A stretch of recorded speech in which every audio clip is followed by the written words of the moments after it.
to the United States with your husband and your son. How was the trip and when did you arrive there? I arrived in the United States the 14th of August, 1949. The trip to the United States was I was very happy. I was pregnant too, and I felt like a dog on the ship. Oh, you were pregnant going to the United States? Yes.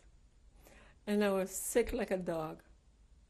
I remember Bill coming down to the basement level because we came to the United States. The boat's name was General Heinzelman. There was an army boat converted to bring refugees to the United States. So men were separately and women were separate. And Bill used to come down each day to take me up. I couldn't eat, and I used to go to the doctor. He'd give me something to drink, not to be seasick. Since then, I was always afraid to go on a cruise. Really? Yes. Did you go directly to Detroit? Yes. We arrived in New York after 10 days. Now, a funny thing happened when we arrived in New York. We didn't know why so much police there and other things. They were waiting for some people. Somehow, from our boat, they took down 3 couples. I don't know why. The police waited for them and they took him. And my cousin from Detroit, he waited for us in New York. To the custom was very fast to go through. We arrived and we stayed in my cousin's house, I think maybe 3 weeks till we got our own apartment. And somehow Bill got right away a job after a couple days. He worked in cleaners. What about you? Did you want to work? I couldn't walk. How could I work? I got 1 baby, 1 on the way, not knowing the language, not knowing the customs. So I stay home. How long did it take you to get used to it, to get used to the American? Used to the American, I was used the second day to American. But you know, when you come from a different country, different culture, different custom, that was very hard on me because I come from a family, you know, from my father's side and my mother's side, that you cannot do what the Joneses do. So slowly, slowly, I blend into the system. I learned how to shop, and I learned how to keep house. And when my husband brought home the first check for $40 a week, he got paid. Our rent was $45. For food, we spent $20, and the rest went to the bank to save up. And he worked in one place for over a year or more, but the people started to take advantage on him. So he was very good. So he worked for one company quite a few years, and another company took him, and he worked for 25 years. But I'll tell you, in between... You stayed in Detroit all the time? Yes. In between, I remember like today, after being here 3 months or 4 months, Bill comes home from work, and I'm showing him, look, I went to the bank and I opened a bank account with $1. And he was very proud of me, and I was proud of myself. See, I can do too. That was very hard, you know, at the beginning. Did your cousin ever try to find out your life in Europe? No. He never asked you about your guns? You know, another thing, my kids may be going to be disappointed in what I'm going to say. No. You know why? Because my cousin was busy with his thing, with his life. We did not have anybody come to the United States seeing Bill was not a dummy, you know. He was an educated guy, you know, to give him some good advice. He would all his life would want to be a chemical engineer. He didn't have anybody. He said, you know what you do? You in the United States, like you say, there's gold in the land, you know. And I was talking to him a lot of times, go to school. Whatever you're going to make, you could be sure I'm going to save $1. Now, how many children do you have? 3. 3 children. 3 boys? 3 boys. What are their names? My oldest son is Sam. The oldest one? My oldest son is Sam. My middle son is Fred. And my youngest son is Michael. Our all 3 children are educated, got college education. You know, I see through it. They should have it. And they never asked you about your life before in Europe, during the war? You know, another thing, maybe it was our mistake that we didn't talk to them. We talked to them, but not too much, because you know another thing. The father, Bill, worked from the morning till the evening. Sometimes he worked 2 jobs. He went to work in the morning. 5 o'clock he left the house. He worked on 1 job. He went to his regular job. When he finished his regular job, he went to the morning job. When he came home, you know, when the kids were really small, he didn't have no pep. So everything was on me. Let me ask you something. While you were in Detroit, did you try to be with other survivors? Were there other survivors? Oh, sure. I always met with survivors. I lived in an apartment, you know, where quite a few hundred people lived there. And will you talk about your experiences? Is that but not too much, because not a lot of people want to listen. But between survivors, did you talk this was the only topic. There was in the morning, in the evening, and supper time. That's when we're just between us, we're all the time talking the story, what kind of hard time we're having, how we survive. But to the local people, you know, even Jewish people, some of them, they were not interested, because they thought so that we came here, we want to be freeloaders, and we were not. We're hard-working people, you know. Let me ask you something. Were you aware that there were people called themselves revisionists who were writing books and articles denying the Holocaust? Were you aware of that? Oh, yeah, sure. And how did you feel about it?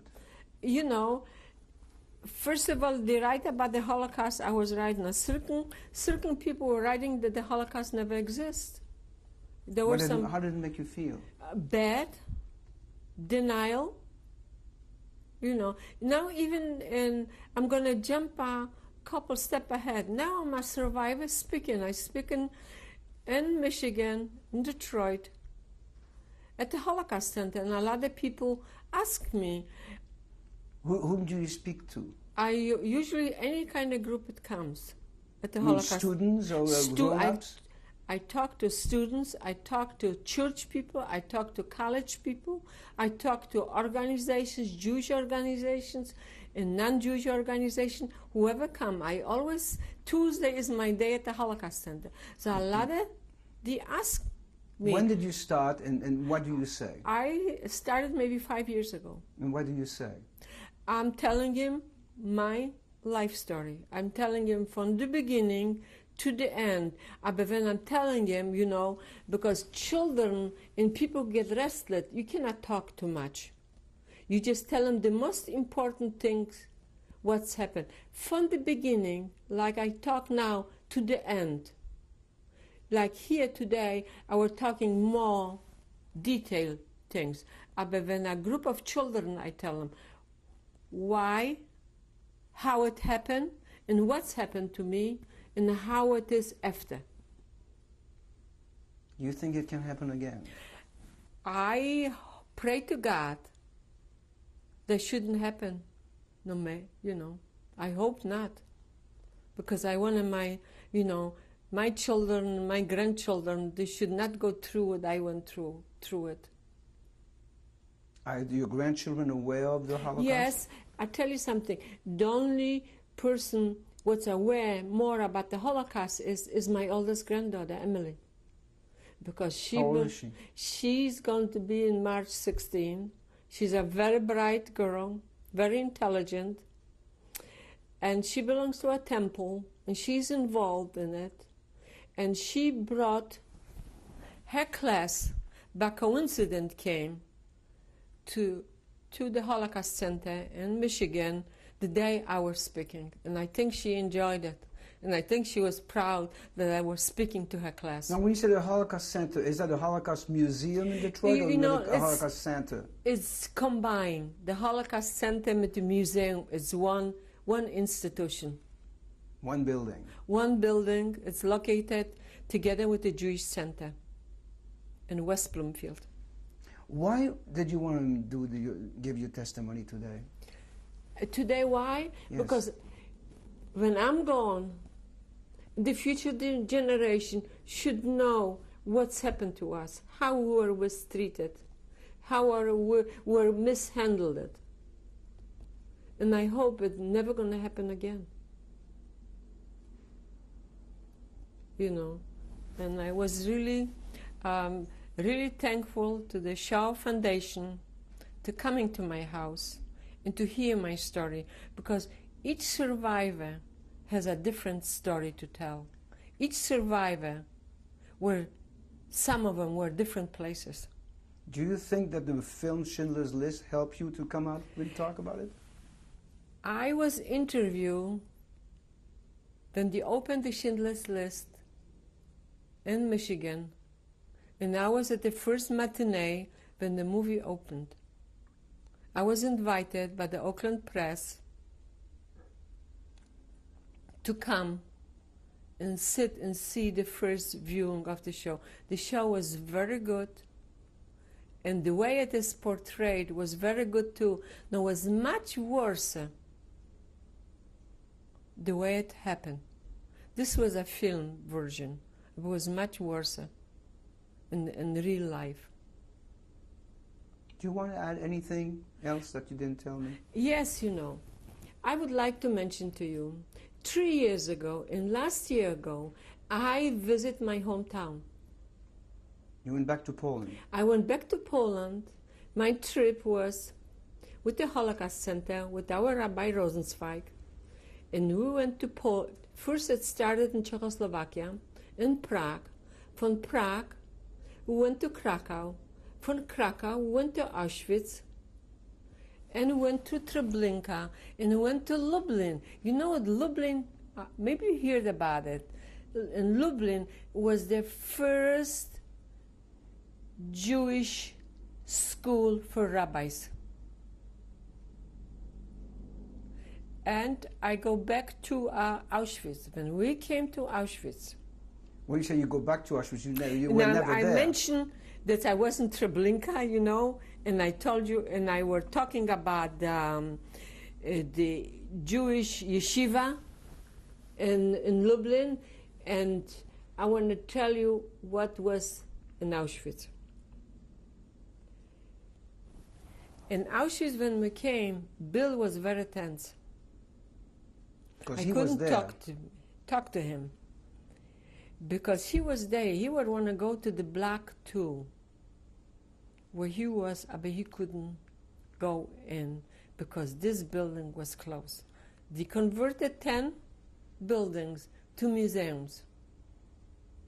And I, myself, I felt tremors going through my body and seeing like those walls and those bricks telling me a story, what people went through. When I went to the crematorium, I was getting shivers. It took me quite a time to get back to my mentality, because like I was there, like I was living through this, what's happened. After Auschwitz, we went back to Krakow, and from Krakow, we hired a taxi, and I went back home to my city where I was born, Dąbrowa Górnicza. And how did it feel to go back there? I was relieved that one day because I would want to see where I was born, the street where I walked, and the house where we used to be, because the house was no more there. Because this house was built in the early 1900s. Did you find anybody who knew you when you were a child? Nobody knew me. I stopped one guy, but he said he doesn't know nobody here because it's so many years, you know. I left 1942 I left. So he just told me that one guy lives someplace where he's close to Nadia, but I know he would know. And I walked on the street where I used to live, you know, and I told myself, you know, I want to stay here a few minutes. And like in the front of my eyes was a screen going through it, a movie from my life at the beginning till I came back to visit that thing. I think, in my opinion, I'm very glad that I went there to see my hometown, because everybody wants to go back, in my opinion, to go back, see the roots. I tell you, the grounds where a house was, when they could speak some good things about my parents. And when some used to be a pear tree,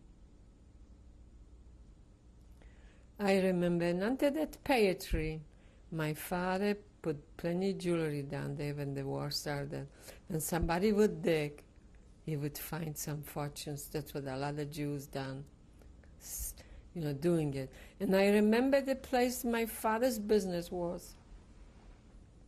I was really shocked I didn't stay, you know, because there was a new building just a few years before the war, and I went to the street where my brother used to live. His house is gone. And now you both retired, you and your husband? Yes, my husband retired. After working so many years, I thought it was time for him. And, you know, and he tried to keep himself busy, and I promised myself that when he's going to retire, he's never going to do what he used to do. Got to take the opposite thing. He bought himself a computer.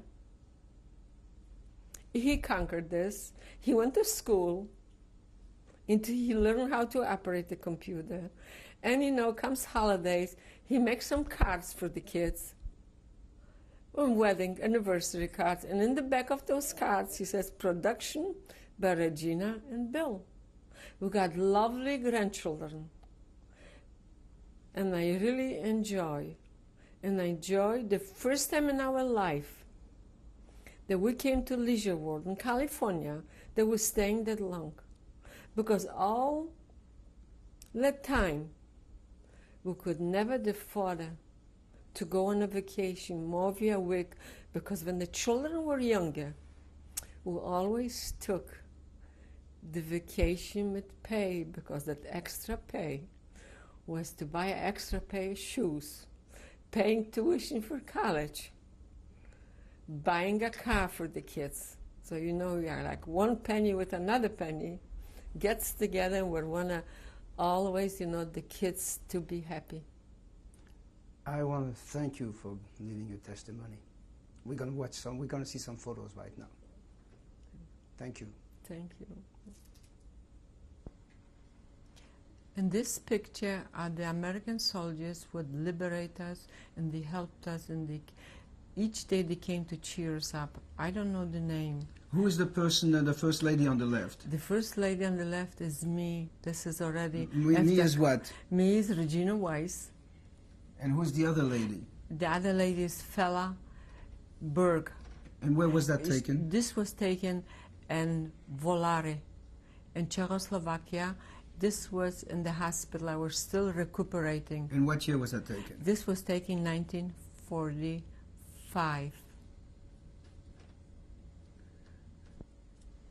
This is a group of survivors in the hospital, and I am in the picture next to the soldier to the right. With a helmet. With the helmet. And your name is? My name is Regina Weiss. And where was that taken? They were taken in Czechoslovakia and Volare in 1945. And all these ladies were survivors in the same camp as, with you? Yes. This is a picture of me, Regina Weiss, and this was already in the better times. The photo was taken in Czechoslovakia in the hospital in 1945. So where in Czechoslovakia? Vodňany, where I. This is a group of girls with survivors from Volare in Vodňany, and I am in the top row in the middle. I'm Regina Weiss. This is the same picture. Now here's a close-up, and I am in the middle. The tall one? The tall one in the picture. And that was taken when? This was taken in 1945. And where? In Volare, Czechoslovakia.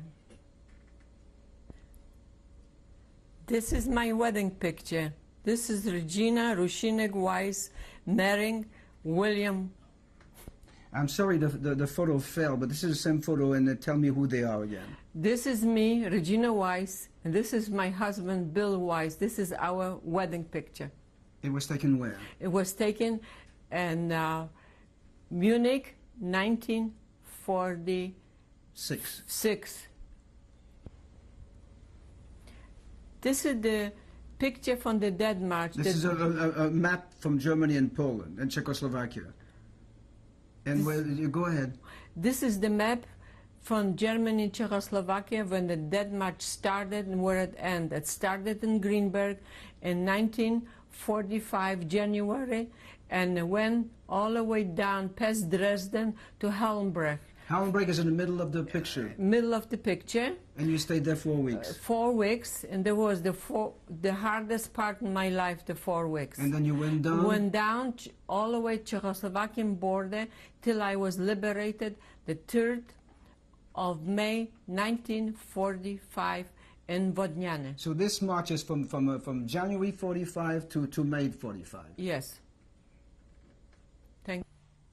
What is this paper? This paper is my passport to freedom. I can travel any way I wanna.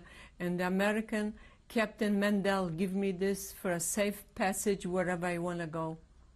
And I left from Czechoslovakia going to Germany. And it shows that you were a prisoner in a German concentration camp. Yes, this is there was a prisoner in the concentration camp. And they gave you this in September 21st, 1945? Yes. In Germany? Yes. This is the picture when I went back 1993 back to my home city, Dąbrowa Górnicza, and in front of me it's a sign on the street where I used to live. There used to be Maria Konopnicka, name of the street. That's in Poland? In Poland. And your name is? My name is Regina Weiss, born in Dąbrowa Górnicza, Poland. This is a picture of my husband Bill Weiss.